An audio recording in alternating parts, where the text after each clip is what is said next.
A chain reactor spin fire, the NFT analyzer, diving deep into projects. He's the crypto energizer, from mint coins to tokens. He's got all the intel. Web3 is a tree to show you where to excel. He's got the insights like a digital magician, unveiling secrets of the blockchain with precision. Wild stories from the web, he's always in the know. Crypto community, vibing where the treasures flow. Web3 wonders, chain reactors on. Good morning, guys. Mega GMs. Welcome to the Swarm Report. Man, we got a real deal legend joining us here today. Hope you don't mind me saying it, but it's true. Like, okay, we got Mo from Animoca and Open Campus in man, part of a really, really interesting project in the virtuals ecosystem. But I say legend because a lot of the people that I know watch this show have been around the block for a few years here, right? We've been doing the NFT thing together for years. We've been doing the degening together for years. So, but I think a lot of people know you. They know what you do. They know your reputation. So very, very special to have you with us here today. In fact, dude, is this your second time on a stream of mine, or is this 3? I'm trying to think if you're up to 3 now. That's a good question. I mean, you've been doing a stream for a long time. So we can take the safe bet and say 2, or we can stretch it and say 3 and hope no one realizes if it's not. Yeah. 3 is a good one because I think that would be like the record. I think, yeah. Really? Yeah. Really? Maybe I feel like dressed for the occasion. Like, oh, it looks great. Fireworks in the background, like the 3rd appearance on SlamNet. Yeah. Well, okay, let's do this. We'll definitely have you back. Cool. I'm already inviting you back, and we're a minute in. Cool. I'm down. But we'll wear tuxes for that one, though. We'll really do that. Let's do it, bro. Let's do it. Well, dude, welcome. For anybody who doesn't know you, give them a quick intro, who you are and what you've worked on and what you're working on now, and then we'll get to the agent here in a minute. Sounds good. GM, everyone. So I'm Mo Ezeldin. I'm the head of tokenomics at Animoca Brands. I'm also the president of the Open Campus Foundation. I guess now that the titles are out of the way, really, sort of like what I've known in the space is tokenomics and helping teams and projects take their tokens to the next level. I've worked on projects. Ape is probably one of the biggest ones. Pixels, Mochaverse, EDU. Like we even spoke with Luca prior to the Pengu launch as well, sharing some of our experience. So they're probably some of the bigger projects that we've worked on.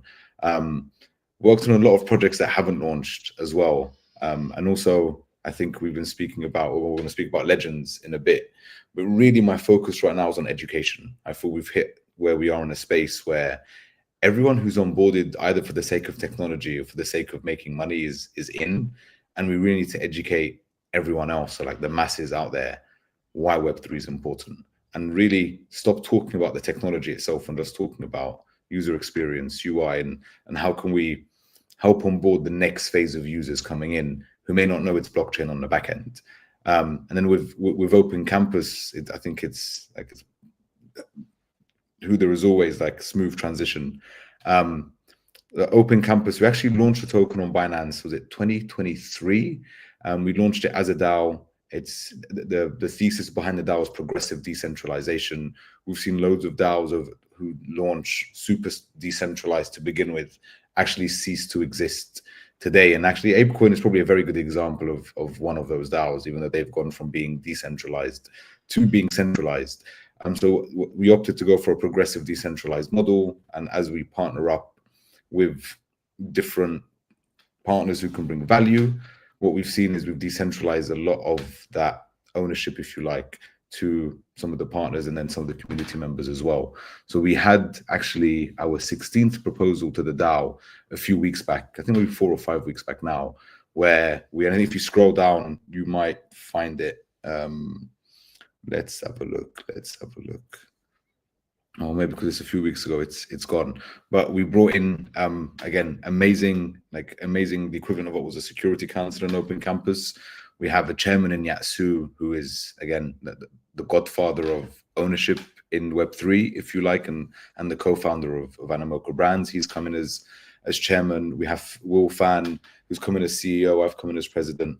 And we have Veronica from the Dubai Future Foundation, who's coming as well. So we've got some real big heavyweights in Web3 and Web2 have come in. But yes, here we go. But really, here is our Kohan Ever as well, who is doing some amazing work. So you've got quite a diverse DAO council that's up there with loads of different skill sets spanning across Web3 and Web2 to really help take education to the next phase.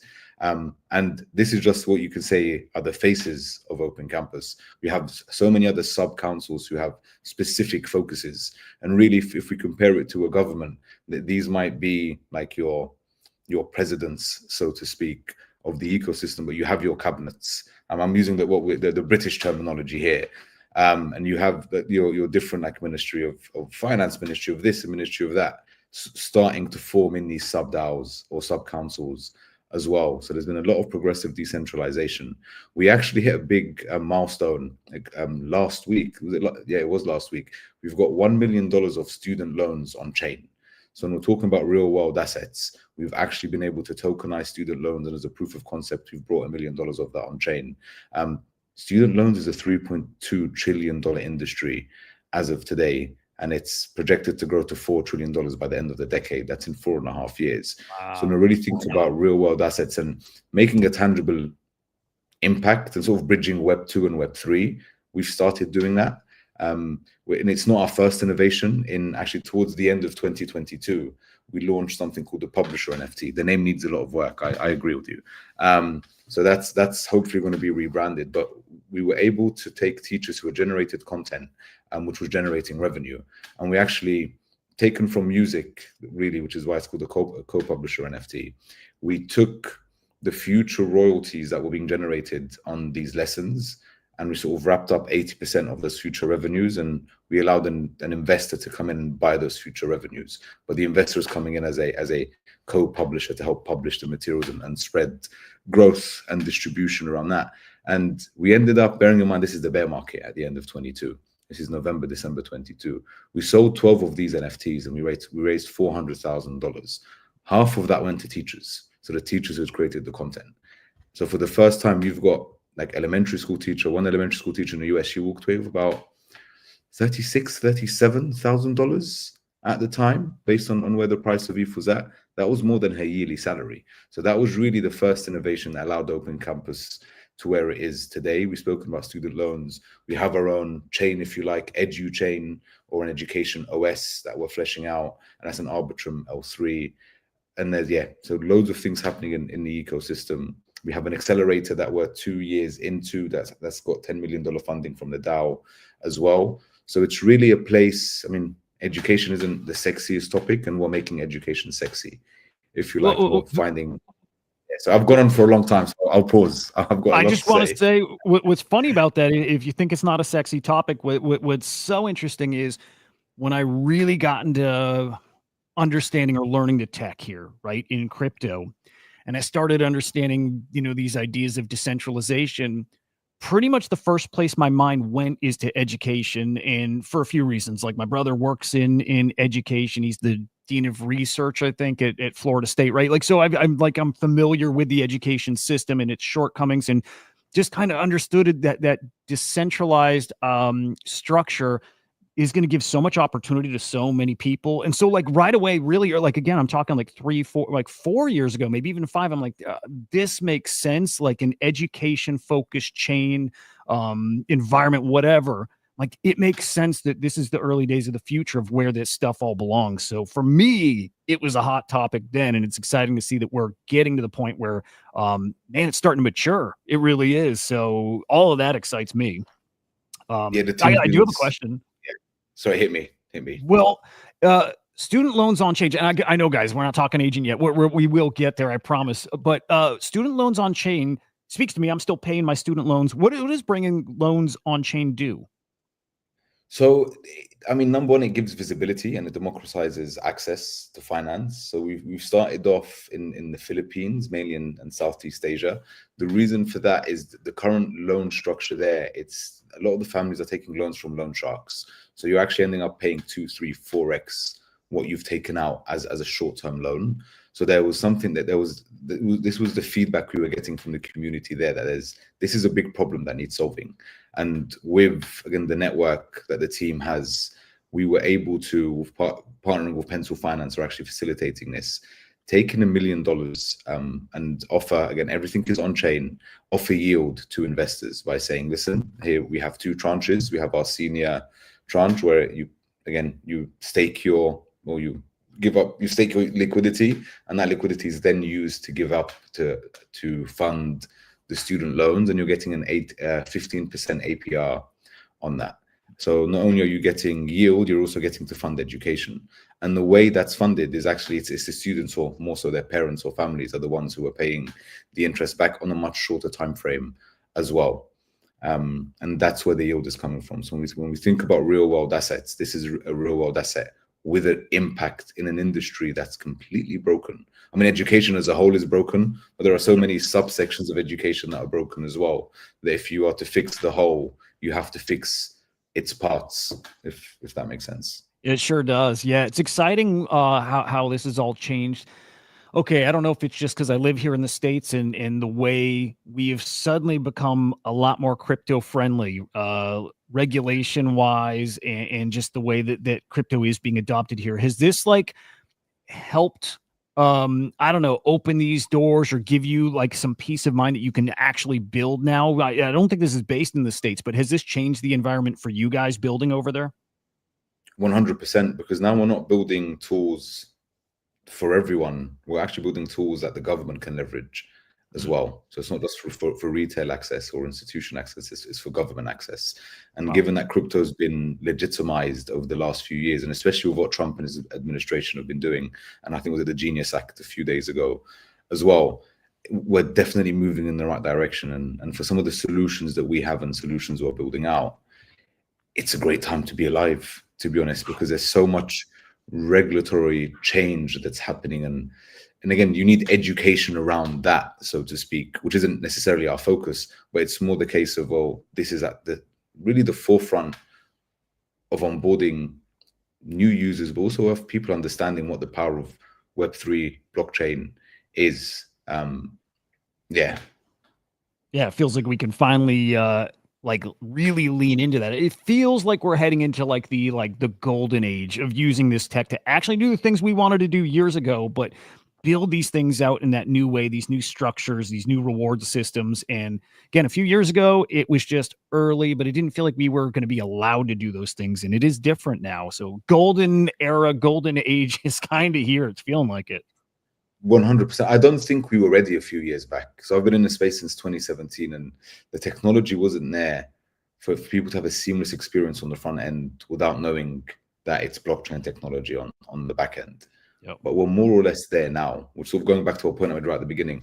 If you focus on the UI, UX, and user acquisition, we can abstract away all of the blockchain. And if people are playing fun games or downloading social apps because their friends are on there, that's a very different motivation versus in crypto, where everything is an incentive. Do this and you'll get paid. And what a lot of studies have shown, actually every study has shown, that if someone is motivated to do something and then you replace that motivation with an incentive, and then you remove the incentive, the motivation is gone. And I feel in crypto, we're killing a lot of motivation by sometimes really force feeding the narrative of what was it? Of incentivization and incentives. So there needs to be a bit more of a balance. I see. Okay. That same kind of change we have out here, that is allowing something like Open Campus to really, really grow, really mature. I think that extends also to then the AI side here in your Legend project, where, okay, there's a token involved in, and I do want to get into that maybe later, but where before maybe things like this wouldn't happen because you're worried about securities and is this going to get dinged by someone in some country, and is it realistic? Is it worth the headache of even like going to battle against that stuff? And all of a sudden now lot of those concerns are gone. They're just gone, meaning now you can go build. Now you can experiment with this tech, with tokens, with all this stuff. So it feels like the changes happened here. We're feeling throughout crypto.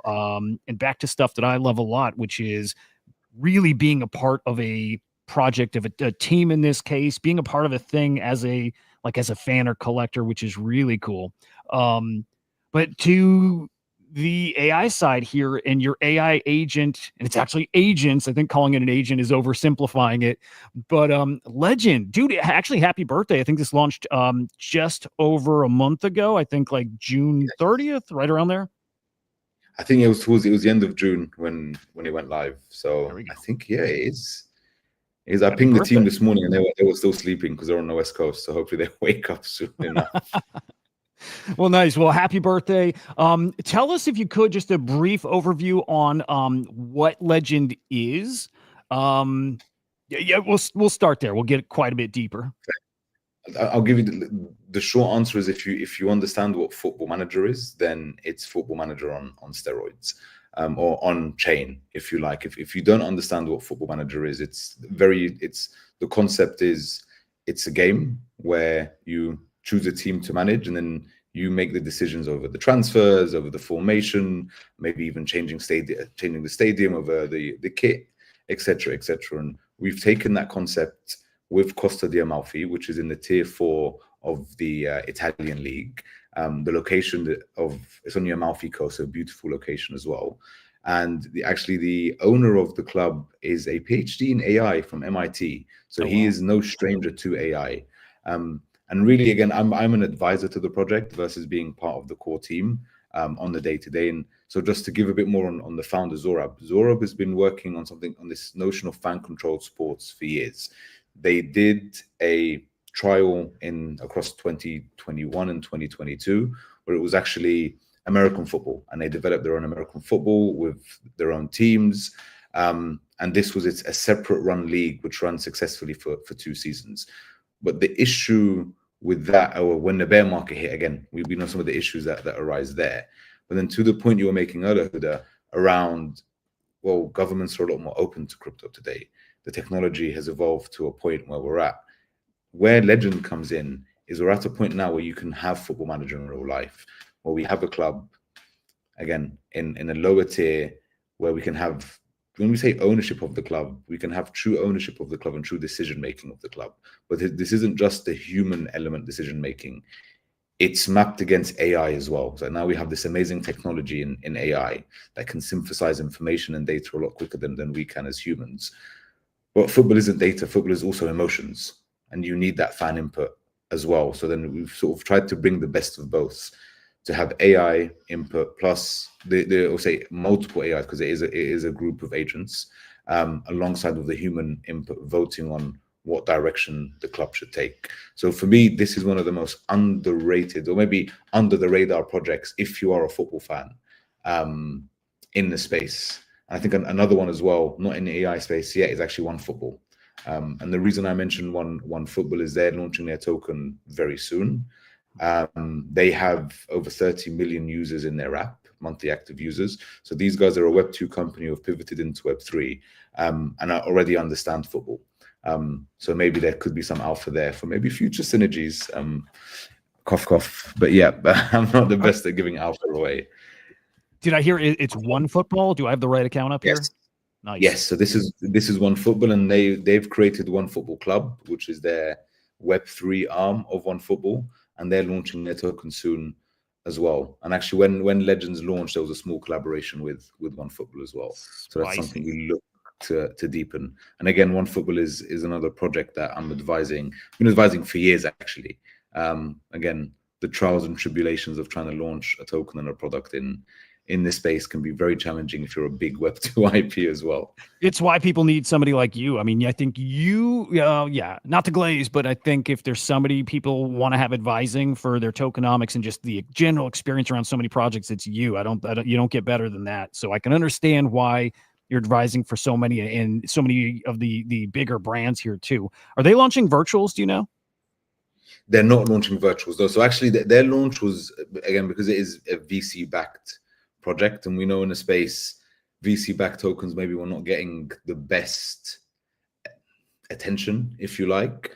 So we did something, because we do want this to be community owned. Actually, over 50% of the tokens are earmarked for the community, and the tokenomics have been released.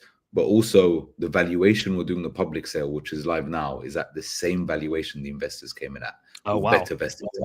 Yes. So when we say community first, it's not just a slogan in this case. It was hard to get different stakeholders on board, but we managed to do it. And I think this is, again, another token that's under the radar. Hasn't launched yet. I think their pre-sale is live now on CoinList.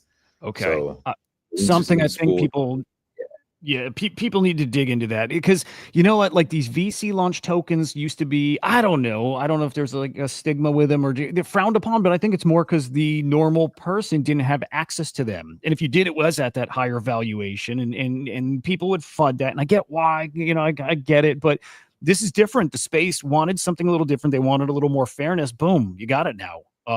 It's beautiful seeing this stuff evolve in a way that makes sense. Oh, well, I couldn't agree more. I mean, like on the tokenomic side of things, or let's say, actually, to take a step back, like I was a retail investor in 2017, 2018 when I came in. It's like I made money, but I was also exit liquidity. So it's just like, how it feels. Yeah. And the good thing about the space is retail has wisened up, which I think is amazing, because now it's the hype isn't going to carry token price. Fundamentals are going to help. Having funds who are always on spaces, who are always out there. Again, like looking at Luca from Project Penguins is a great example, or OSF with Rect as well. Like these are founders who are out there day to day grinding hard. And that's why their projects are having success, and we're seeing the price action around their assets, be the NFTs or the tokens. So like there's a strong correlation there between both. Those are great analogies, actually, for what we're probably going to see here on the sports side. And by the way, Carbon, that point, like guys, like if football/soccer isn't your thing, and I hope it is because it's awesome. I grew up playing soccer and love the sport. But like everything we talk about here, picture it both in context of this project here and this football team, but then picture like, hey man, here in the States, your favorite, football team and favorite baseball. Picture one day if they adopt a strategy like this and they adopt a token and they start using AI. And I'm pretty damn sure behind the scenes they're using AI, right? Stats drive so much behind the scenes in all these sports clubs, whether it's, scouting, and well, a lot of scouting, and I'm sure there's plenty other things probably helping, using agents to help them with team decisions too. Like I assume behind the scenes, so much AI stuff is already happening here. And this is taking it a level deeper and also getting the fans engaged too. So I would expect to see a lot more of this, but now people have an example, you guys, to look towards of how to do it and what's working and maybe what isn't and how to tweak it, change it. But I think they're going to be looking at Legend on how to do it, which is also spicy. 100%. So where does, go ahead. No, I was going to say, like, when we think about, even for those who are not interested in football and sports, those like Ryan Reynolds, big US actor, very famous actor, he purchased Wrexham, which I think was in the tier 4 or tier 5 of the English league. And we've seen the Netflix documentaries. We've seen how they were able to bring a community together, not just in and around Wrexham, but internationally as well, because of the clout, if you like, Ryan Reynolds and this underdog story. And they've had back-to-back promotions season on season. So there's already, if you like, a product market fit for a football club to go on this kind of journey. And now we're doing it with blockchain and AI and the fan base. And all of a sudden you're thinking, well, if that's what Ryan could achieve with Wrexham, what can we achieve as a collective with AI with Costa Diamalfi? Dude, yes, sir. I remember seeing the Ryan Reynolds stuff. I didn't know it because of some like sports site where I got that info. I remember I was looking at like what was it, Deadpool, Wolverine, like alpha leak stuff like that, and people were like, oh, he's at this game, he's there, so he must be filming for this. And then goes a little deeper. Yeah, he owns this team, by the way. I'm like, oh my god, interesting. A lot of people are getting into these into sports ownerships, and there's got to be some really wild growth opportunities now. But here, especially if you bake very cutting edge tech into it. I was on the Legend website and I saw this message from, I think is the president, Nicola Savino. And man, I'm going to drop it in the chat because it's such a cool read. It's so non-generic. It's so real. Just talking about, guys, like, here's what you would normally expect a president to say. Like, like at the beginning, TLDR, it's like, I love soccer. I love football. It's my life. It's my passion. I'm going to bring that. Like, he's like, fuck that. No, we're going to do something new and we're going to do something bold and at the cutting edge and we're going to change how this stuff works. I'm like, that's the stuff I want to be riding with and betting on, because I think it's going to work. I think that sports are going to be changed by baking in tech here, and bringing the fans so much closer, right? Bringing them into decision making. And so to that point, if you could speak on this, how is AI baked now into this football team? What is it doing? We'll start there. What is AI going to do here? What is Legend going to do in this squad? So Legend within the squad itself, I think there are 3 key roles. I think if you're on the website, they should be there just so we can give everyone the visuals as well. I think site here? No, I think it was the Legends website itself. Yes, it should be there. And then no, oh no, this is the virtuals one. So I think on the Legends, let me get yes, there we are. So there's gonna be, it's going to the link tree. Sorry guys, it's always these. I used to be a teacher for 10 years, so I know how important it is to have the visuals alongside the explanation. And if we scroll down a little bit, there should be, keep going. Here we are. So, there we are. So now this is the humans. If we scroll up just a tiny bit more, yes, perfect. Here we are. So here, what we've got are essentially, these are the core seats, if you like, or the core agents that are on the board. You have your chief strategy agent, your chief analytics agent, and your chief marketing agent. And I think it's quite, like, it makes sense why we've chosen these to be the first chiefs on the board, so to speak, because a lot of it is data driven. So having that analytics element there, or being able to pull that data super quickly, makes sense for an agent to come in and pursue that role. If you click on the tab next to core seats where it says agent partners, there we are. And then all of a sudden you can start to see how things can begin to grow, or new agents we can add in over time as well. So we have the core agents, and the idea is that these agent partners grow over time based on the data we're seeing, based on where we think an AI agent makes sense and how we can train that AI agent. If you then scroll down, because we know AI isn't at a point where we can fully trust it, we still need humans as well, or AI is a tool, it's a means to the end as opposed to the end itself.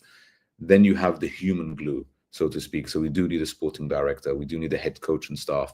It can't be an AI training the players, but it could be AI informing the coaching staff of what the best plays are based on the data, based on the analytics of the players of previous games, based on the input as well, and the votes that are coming in from the community. And again, you need a trainer, you need your medics, and then you have your, and this is where it's interesting, the head coach assistant is actually a fan. So the assistant head coach is a fan that's hired through AI. So this is a spin. This is something new and naughty in addition to everything else. Okay, who is this fan? Is this somebody that comes from the community? No, I mean, it's incredible. Yeah. It will be someone from the community. I mean, like, all of us are gamers to some degree. Some of us are hardcore gamers, and some of us are maybe your toilet gamers that play it whenever they're on a toilet seat for 5-10 minutes, and then you've got everything in between. And one thing about gaming, it's a flex. Like, I want to show, if we're playing a game together, I'm better than you, or you're better than me, and you're going to showcase you're better than me. You're going to prove it to me. So this is an opportunity for fans who play Football Manager all the time, or who look at the data and think they know what they're talking about, to actually prove they know what they're talking about, and have an opportunity to come in as an assistant coach to a team and sort of ride that journey up as well. And I mean, we've spoken about all of this, and we haven't even spoken about the token, which I think is super exciting, because this is more a community first and an innovation that's happening, and people get to come in at the ground floor. And the token really is the medium for that. So the token is able to access, to be able to vote, take part in the ecosystem. And I want to use Uber as an example. A lot of the early Uber drivers who came in and helped Uber grow as a platform, they received zero upside. If anything, the bigger Uber grew, the less they got, because actually they were incentivized to come in via Uber taking less of a cut at the beginning until they ate the market, if you like. And as they ate more of the market share, the percentage is going to drivers was less and less. Now imagine Uber went Web3 and every driver who was driving early had Uber tokens. And as Uber grew, the value of those tokens grew as well, based on the driver's hard work and helping Uber to grow. They'd have that value there as well, as opposed to being the butt of the joke. And when we're thinking about football clubs, fans are always the butt of the joke because they're the ones who are spending. They're never able to actually have any input back. But in this case, you've solved those problems, because if I'm an early adopter and someone who's adding value, as this grows, and again, the beauty of it being a virtual launch is that it's the token is 100% liquid as of now. As it grows, and that's reflected in the token price, all of the early adopters are rewarded. Now, if they can choose to sell, they can choose to continue to hold and be part of the ecosystem. But there's that, it enforces that positive flywheel as well for early supporters who are coming in, that they get the upside and the reputation within the ecosystem. And I think they're both two really vital elements as well, especially for the degens watching in, being like, how can I get into something that's where, I mean, you can't guarantee anything in life, but something like this is just lacking the right attention. And I think once that hits, then it's going to be an unstoppable force. Yes, dude. Yes, sir. Okay. On the token then, someone holding token, I believe now gets voting rights, gets to at least participate in votes, for this team here. And the votes I've seen already are really cool. I think I've seen 3 votes that have gone live so far. Does that sound right? Yeah, I think that's right. There was the stadium, there was the kit, and there was another vote. Song anthem, right? Is that the third? Yes, dude. I think so. What a cool thing. What a cool thing. Again, picture your favorite team and imagine if you had input into that, the anthem that's going to play, I don't know, before your game, in the middle of the game, at halftime. You know, it's just, you hear the songs blaring over the PA and you're like, I picked that. I helped us pick that song. That's got to do something for your, like, you know, if you're a fanatic of a team, drives that into overgear, because you, again, were part of that decision to make that a staple of the team. So I saw this on X. There were maybe 3, maybe 5 songs you could choose between, and then a voting mechanism for you to throw your vote in. The top voted song becomes the anthem, and that I think is over now, right? The song has been selected, you got the anthem, and there's got to be a little bit of a pride here if you voted for that song, your song was picked, and now you got some lore that you were part of that thing, right? So that's that sense of ownership. It's like when you talk about ownership, for me this is ownership. It's just like, we got to choose where the stadium is at. Even if it wasn't my choice, I was still part of that process. I had ownership in that process. We got to choose the kit. We got to choose the anthem. And I think over time, as this evolves, as of now, the community isn't able to suggest things for us to vote on. But that's by design. Again, starting off where the proposals are slightly more on a centralized side, they need to be for the club to be able to grow and operate properly. But as the ecosystem grows, as the treasury grows, then it allows for the community to come in and put up their own proposals. Again, not live yet, but something planned for the future. And it's real. Like, this isn't a game. Like, you're actually voting on what stadium shall we take. These are the pros and cons. This is the capacity. This is the cost. This is how far away it is from the airport, from the coastline. So it was a difficult choice, this one, because even as a team, or even as a co-owner, if you like, you're thinking ahead, thinking, well, if we get promoted in next season, is this stadium adequate enough? Do we need to go to another stadium? And the idea is, once you become an owner, you really start focusing more, not just on the short-term decision making, but on more of the medium-term decision making.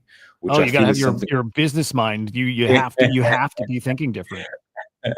Like, if you're looking to flip tokens, yeah, maybe it's just another token. But if you're looking to come into something that will actually grow over time, and you can aid that growth, and you love sports, this is for you. Or you just want bragging rights as well. Like, a lot of us like to brag. Mighty, like, I'm wearing my Liverpool shirt. I'm a massive Liverpool fan. So we've just won the Premier League. We've been on fire with some of our signings during the off season. So you can guarantee that I'm letting my friends know about it. If you know what I mean, like, we're on top of the world right now. Why not? Maybe not so much when we're not winning, but when you are, you let people know. Dude, yes. Okay. Yeah. Stadium was voted on, I think. Is that vote passed? Yeah, that vote is passed now. Okay. Dude, that's so cool. again, just the being a part of that thing and feeling the ownership of being part of that decision is awesome. Just like I have some baseball bats coming from, certain games, MLB games, and they're just so cool to have. And again, you feel like a part of that game if you got the bat there. Now being a part of deciding home field, whatever, awesome. Do you guys do you do anything to maybe commemorate that? Like if somebody voted and if your vote was, on the winning side, commemorative NFT, anything like that, that gives you that stamp, that, I don't know, just that collectible in a way that was my vote. That was me. And I'm proud of it. That is a good question. Let me speak to the dev team. Because I think if like something like that should be on chain. I mean, it's on chain anyway because of the voting, but having maybe a visual representation of that vote, I think is very powerful. Bragging rights. Great idea. Yeah, it is bragging rights. Like I was right. I made the right vote. Yep. But I think the other aspect of it, again, we were speaking about RWA earlier with student loans. What's great about this is this, you can argue this is a real world. It is a real world. That's it. It's a football club. It's a team. It's a location. It's also a destination. And I feel Costa di Amalfi as a destination for holiday goers is quite a prominent one. So imagine owning part of this club or having this type of ownership and also being able to go and visit that club, watch the club play. And it's not in some obscure part of the world that you'd never naturally want to go to. Right. It's in one of the most beautiful locations worldwide as well. So that was another reason why we chose Costa di Amalfi, because of its location on the Amalfi coast. So it also doubles up as a tourist destination for if any of the token holders do eventually, once that's up and running, to be able to come to the club and have some of those experiences. Yeah. What did I see? Like 5 million or so tourists a year. I don't know if that number's right. I might have gotten some mixed up, but it's somewhere people go. It is a touristy destination for sure. It's not one of your big ones because it's not a big city, if you like, but it is in the millions. Like it's not as busy as a London or a New York or a Hong Kong or something like that. But for where it's located and the beauty that's there, I guess much more of a sophisticated traveler would go there. I'm gonna have to pull up some pictures of it here while we're chatting. I'm gonna do that on the side here. The most recent vote, I think you were mentioning here, it's the kit, it's the uniforms, it's the home jersey, it's the away jersey, and it's I think the goalkeeper jerseys. And so we're looking at that right here. And I think this one also passed, or is this live now still? No, this one just closed a couple of days ago, I think. So super cool. So I think the blue coastal core was voted as the home kit, and then I think that there was a fifth kit as well, if I remember. Maybe it's not showing up here.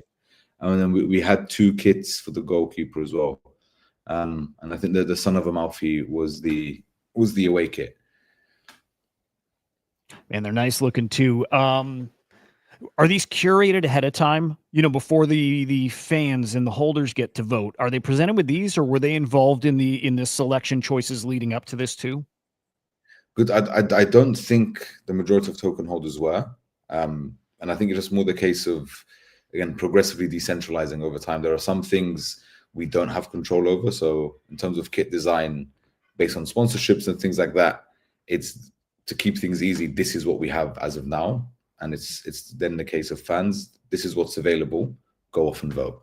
And I think it will be difficult to ask a fan to curate different kits based on knowing all of the different specifications, for example. And if you take the opposite route of like here's an RFI or an RFP for you to create a kit, most people will get scared as well. So it's just like we have to keep it balanced, try and keep the user experience as smooth as possible. But again, in the future, there's nothing stopping that. And I think that's the beauty of this is where we are today.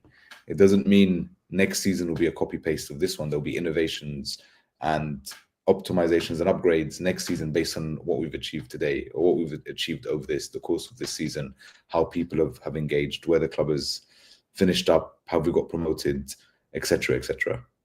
Yeah, that's interesting that this can grow too, because maybe you start seeing a separation between, the more casual people who are, they're invested in the token. They want to be able to vote on these things, but you start seeing the super fans emerge who have more token, are way more involved. They're voting in everything. And they also have, I don't know, enough mind share pull that they can help swing a vote. Right. And maybe those guys want to get deeper and be involved in that I don't know, curating process before even this. So maybe there's opportunities later on as this is growing out. It's like, well, you get even more impactful votes as we get down the line.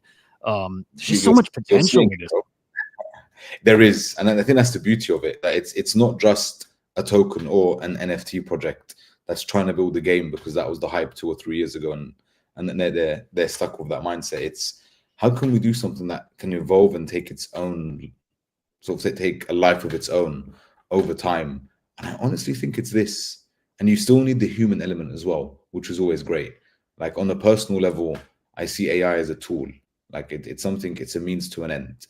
And the use of AI here is a great sort of reflection of that we're using AI to optimize what we're doing.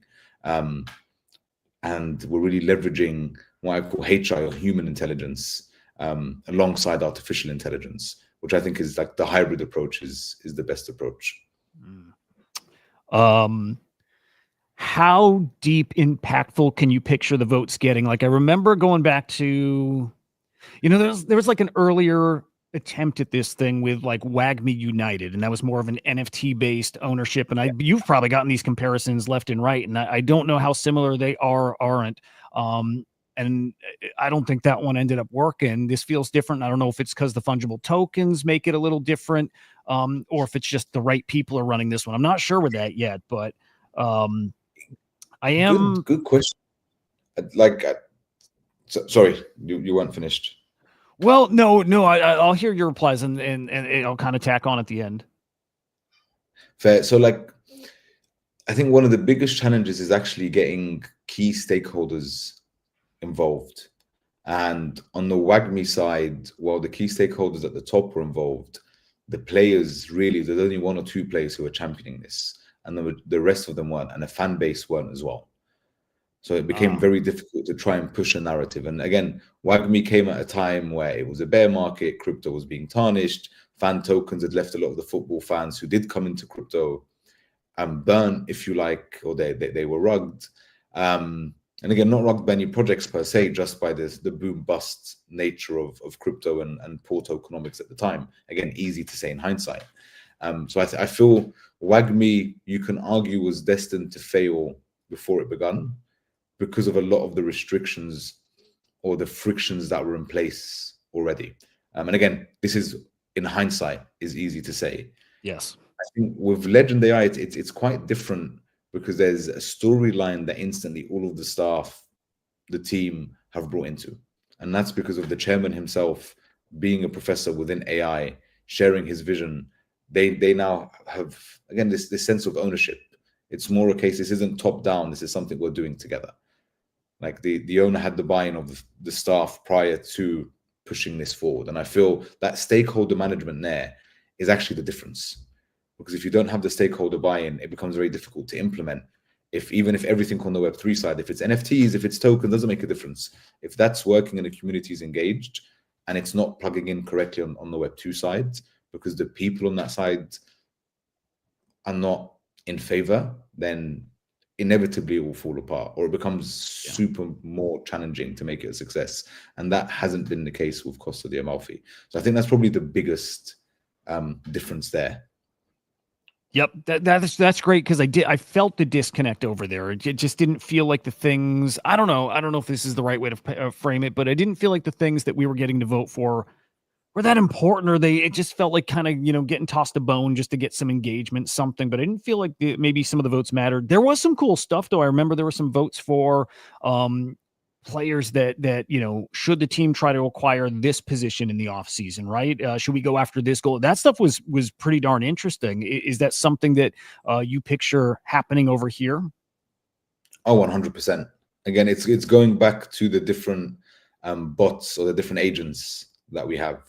And one of them is around, yes, if you go, so we have the 3 different agents. So we have our chief analytics agent right there. So AI will definitely play a role. It will suggest what we want is, again, curation from the community. So they will suggest. Well, I think that one of the biggest differences here as well is that we're leveraging AI. Whereas maybe when it was WAGMI, they didn't have that as a technology readily available. And today we do. Like, we can't do this without virtuals as a platform, for example. Virtuals didn't exist when WAGMI launched. which is also a big reason why we've gone for a fungible token versus an NFT, because it fits in more with the AI lore, if you like. Yeah, it does. It does fit the AI lore. So I've been putting out some tweets lately saying, I don't know, some of these projects I still think make sense with an NFT. I don't know if that makes more sense, but I can see an NFT still working. Ultimately, if it's gating something behind holding a thing, whether it's fungible token, NFT, they both can serve that purpose. There's something about fungible tokens that have, I think, a little advantage where you can still, trade them while keeping exposure to the ecosystem, still being able to vote and still then being able to trade the financial side of it too. It's kind of like win-win. So I like it. I do want to see NFTs come into the virtuals ecosystem too.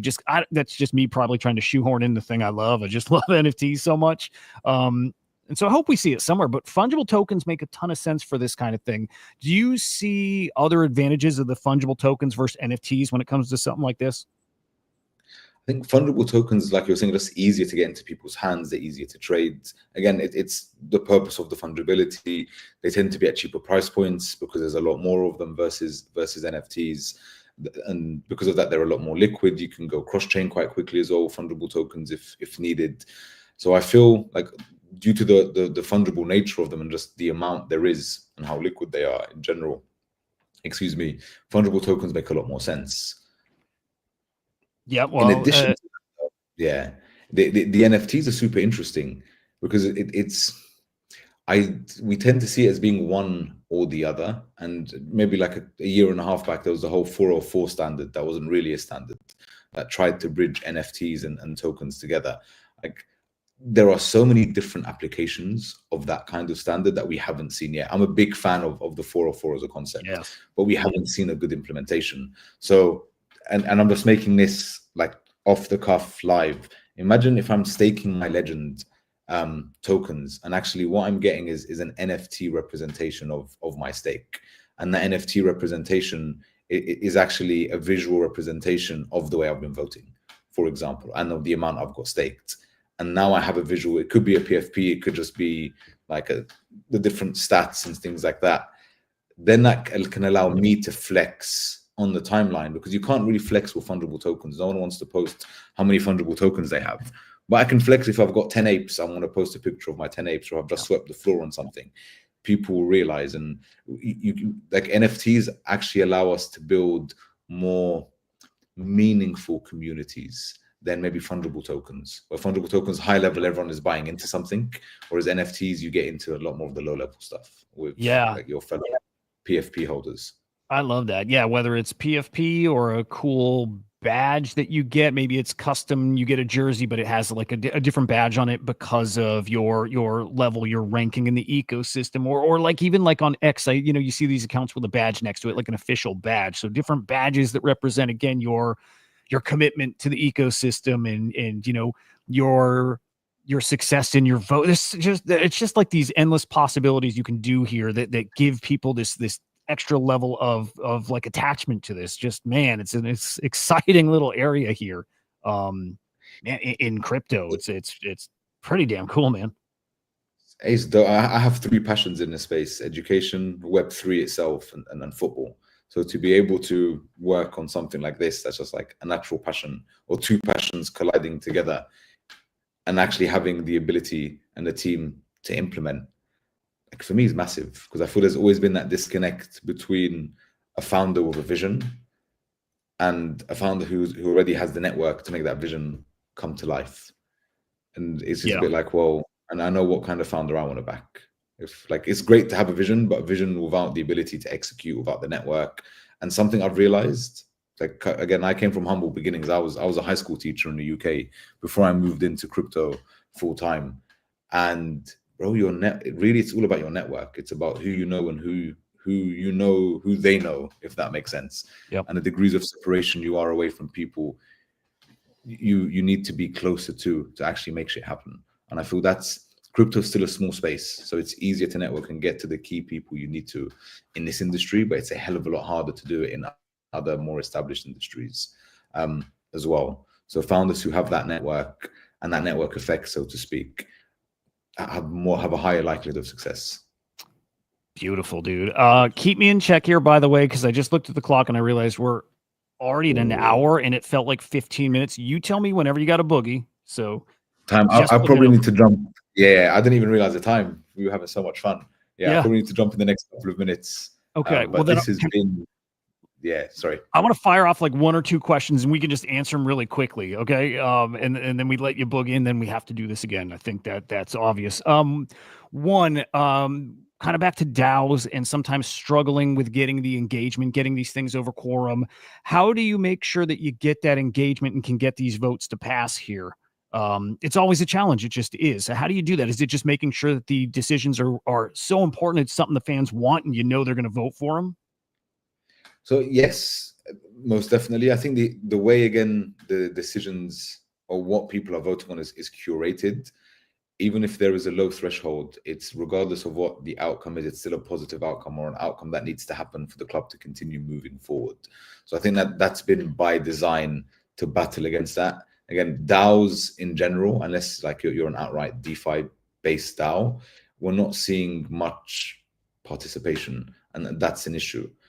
But something like this, again, if you enjoy Football Manager, you enjoy sports, you enjoy football, or you just see the financial potential, and again, not financial advice, in holding a token because this is something that can run based on where it's at.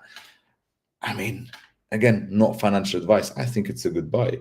I'm actually upset that I need to buy more. But yeah, so NFA, DAOs are an evolving beast. We haven't found PMF for DAOs yet outside of DeFi-based DAOs. But I think that's changing because we're seeing more what I call culture-based DAOs that are based around something. So this is a DAO based specifically around football and around Costa di Amalfi. And I can see people who are resonating with that storyline. We have Open Campus, which is around education, and there are loads of people resonating with that storyline. So I feel as there are more culture DAOs coming out and they're actually providing value to their community members, we're going to start to see that organic growth as more people start to hear about it and see, wait, this is still here. This has been here for 3 months, for 6 months, for a year, for 2 years. Then you start to see more participation. And where we're at now, and a lot of countries are very open to crypto, I think, again, like it's we're trying to find the right way to connect. But once we do, for something like this, like I see participation going up a lot. Yeah. But you give people something they love. If they love it, they're going to participate. I think it's that simple. And sports seem like that perfect avenue, to get people engaged. People love their sports teams. They just love them. 100%. And again, it's the UX. Like if I'm asking someone from Web2 to come and buy tokens and stake, already it's too complicated. So how can we make that a much simpler user journey, and that experience a lot smoother? So even though the staking and things are happening on the back end, but how can we just, again, the UX, the UI UX is completely different. If you see what I mean. Yep. So like these, so I feel, yeah, it's DAOs are not difficult. It's the access to DAOs and the user experience is what makes them difficult. It makes tons of sense. Okay, 2 more, and I'm going to do them real like rapid fire. You can give a 1-sentence answer. Do you feel like this gives you an opportunity to keep fans engaged in an off season in a way that they maybe, people maybe pull away in the off season typically, right? But because there's people making decisions during the off season, you can load up all kinds of fun stuff and important decisions. Is this like a hack to keeping that engagement year round? 100%. I mean, it's like on season, everyone's watching the football itself, and naturally, in terms of what should the team be, what should the starting lineup be, etc., that keeps you engaged. But in the off season, for me, it's more exciting because then you see your team buying players, selling players, making moves. Have we been promoted? Have we not? How are we preparing for next season? And for some fans, and especially for user-generated content, I see a lot more coming out in the off season because you're linked with players and people are starting to create all of this new content around players in this kit or in that kit, or the best clips, or rival fans who are linked with the same player are creating clips of the worst of that person's performance. And it's just, yeah, like I see it drawing a lot of attention as well. And when you can turn around and again have that ownership and say, I chose that, I did that, what's your club doing for you? It's a very empowering message. Oh, badass. Okay, and the very last one is token holders. Again, you participate in the ecosystem, you get a vote if you're holding tokens. I'm sure there's thresholds, maybe not. But also, I think some team revenue goes back into the token, I think via buybacks. Is that correct? That's correct. Yeah. Okay. So again, another way to link the revenue generated in the traditional sense to have a positive impact on token price. So if you see a team that you think is on the upswing, if you believe in these guys now running the team and you think they're going to take this team somewhere special, this is your opportunity also to be super engaged with them, but also to rise in their success with them via the token, which is an awesome opportunity. So worth looking at, guys. The token is Legend. The team is full of legends, like I said at the beginning, like just awesome stacked team here. So, dude, really impressive stuff. Appreciate you again coming on and sharing this with us, man. This is a really cool one. I've got Legend. I think I have it staked. I think I'm going to get a lot more Legend right where it's at right now. Like, my God, I'd bet on you guys in a second. So I need to try and front run you quickly. Don't put that transaction through yet. You get front run. Great. I need to shut up. Good stuff. Any final words? Anything you just want to make sure people know before we boogie? Thank you for listening in. I think there's like so much was shared here. Give it a listen back. If you're into sports, you're into ownership, you really want to have a say, Legends is for you. If you're into education and you want to make an impact in any way possible, Open Campus is for you. And that's it. I hope you guys have enjoyed. And Hudah, Legend as always, bro. Thank you. This guy's awesome, guys. I mean, if it's your first time meeting him, now you know, but there he is. Guys, follow Legend AI_agent over on X. So good. Follow Mo on X as well. I'm going to drop these in the chat. Special guy, special project here. Really awesome stuff. And then really important too, follow Open Campus_XYZ. They're going to be worldwide. I think it's a name you're going to hear out there, even outside of our little echo chamber here. Really important stuff being built there. So follow Open Campus as well. And then, guys, tomorrow, I think no guest, although maybe I had an idea of maybe bringing actually a whole bunch of people on to riff on the ecosystem, not, show projects, but just talk about the virtuals ecosystem. So we'll be live tomorrow morning, an hour earlier than normal. We'll be live at 8 a.m. Eastern time. We'll do a spaces so you guys come up and chat. We'll also be doing the live stream here, like always, so you can see this face. I don't know if you want to or not. I get it. And then come over to CryptoSlam over on YouTube. Subscribe over here so you can catch these interviews, these conversations. If you can't catch them live, man, you catch the replays over there, and they're gold. You don't want to miss them. So, Mo, thank you again, man. Best of luck to you and that whole squad, and I'm sure we'll be in touch, man. Let's go. Speak to you soon. Let's go. Take care, buddy. We'll see you later. Goodbye, guys. Peace.